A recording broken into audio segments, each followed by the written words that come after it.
মাননীয় প্রধানমন্ত্রী, জাতীয়তাবাদী দল বিএনপির সম্মানিত চেয়ারপারসন, আশা করি এই ভিডিওটি আপনার এবং বাংলাদেশের আগামী পথ চলার জন্য সুগম হবে। মাননীয় প্রধানমন্ত্রী, আপনার কাছে আমাদের জিজ্ঞাসা বা আমাদের ক্ষুদ্র বিএনপির কর্মী হিসাবে একটু জানার ইচ্ছে, গত কিছুদিন আগে যে ক্রিকেট বোর্ডটি ভেঙে দিয়ে অ্যাডহক কমিটি নামে একটি ক্রিকেট বোর্ড গঠিত হলো, এই বিষয়ে দুটি প্রশ্ন। একটি হচ্ছে, এটা কি আপনি জানেন অথবা আপনাকে অবগত করে করা হয়েছে, অথবা এটা কি আপনাকে অবহিত না করেই যারা তাদের ইচ্ছা মতো করেছে কি না, এটা একটু জানা। এখানে দুটি প্রশ্ন। যদি আপনি জেনে থাকেন তাহলে আপনাকে এখানে ভীষণভাবে ভুল বোঝানো হয়েছে, আপনাকে সঠিক তথ্যটি দেওয়া হয়নি। কিছু চাটুকার তাদের স্বার্থ সিদ্ধি করার জন্য ক্রিকেট বোর্ডকে তাদের নিজস্ব কাজে ব্যবহার করার জন্য আপনাকে বিভিন্নভাবে ভুল বুঝিয়ে এই কাজটি করেছে। আর আপনি যদি না জেনে থাকেন, আপনার অজ্ঞতা বা আপনার অজ্ঞতা অনুসারে যদি কেউ করিয়া থাকে, তাহলে আপনাকে বলবো অতি সত্বর তাদের বিরুদ্ধে ব্যবস্থা নিন। না হলে এইরকম আরো অনেক অপ্রয়োজনীয় কাজ হবে, যার জন্য দল এবং দেশ চাপা হবে।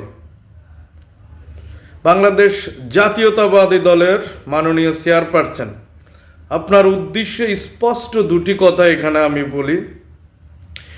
ক্রিকেট বোর্ডে যিনাকে আনা হয়েছে, সম্মানিত আমিনুল ইসলাম বুলবুল সাহেব, উনি বাংলাদেশ ক্রিকেটের এবং বাংলাদেশের মানুষের একজন সজ্জন ব্যক্তি, যথেষ্ট ভদ্র একজন ব্যক্তি, নিতান্তই বাংলাদেশ ক্রিকেট ইতিহাসের অন্যতম একজন খেলোয়াড়।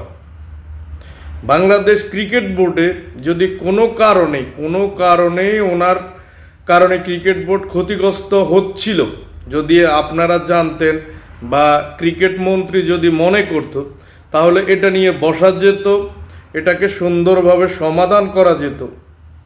কিন্তু এটাকে যেভাবে পরিকল্পিতভাবে করা হয়েছে, এটা আসলে ক্রিকেট অধ্যায়ের জন্য এবং বাংলাদেশের জন্য একটি কালো অধ্যায়।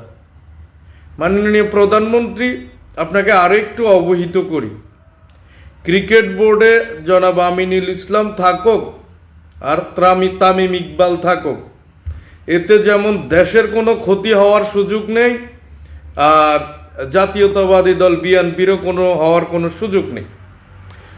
আমিনুল ইসলামকে সরিয়ে দিয়ে তামিমকে আনার পরে বাংলাদেশ জাতীয়তাবাদী দলের কি উপকার হলো, বাংলাদেশ ক্রিকেটের কি উপকার হলো, এই প্রশ্নটা আমি সবার কাছে রেখে দিলাম। আমিনুল ইসলাম বা সাবেক যে ক্রিকেট বোর্ডটা ছিল, ওখানে বিএনপি মনা অনেকগুলা লোক ছিল, আমরা যাদের সাথে বসতে পারতাম, বা আপনার একজন গঠন করে দেওয়া কমিটি, তাদের সাথে বসে এটাকে খুব সুন্দরভাবে সলভ করা যেত।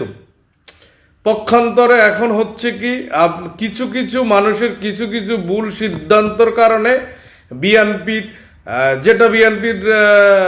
কোনো প্রয়োজনও ছিল না, বিএনপি বা দেশের কোনো প্রয়োজনও ছিল না, অন্যদের হাতে আমরা আন্দোলনের চাবিকাঠি তুলে দিচ্ছি।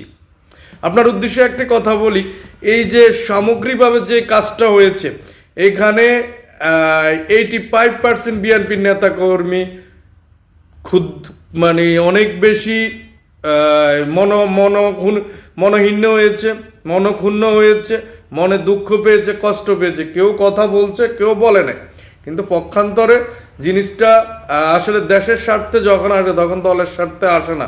আমি আপনাকে বলবো, এই ধরনের ছোটোখাটো বিষয়গুলোকে আরেকটু আপনি ইন্টারফেয়ার করেন, এখানে খুব সূক্ষ্মভাবে চিন্তা করুন। দেশের স্বার্থ সবার আগে, এই মেসেজটা আপনি যখন যেভাবে নির্বাচনের আগে দিয়েছেন, এটাকে বলবৎ রাখবেন। ধন্যবাদ, সবাই ভালো থাকবেন। আসসালামু আলাইকুম। ভিডিওটা শেয়ার করবেন।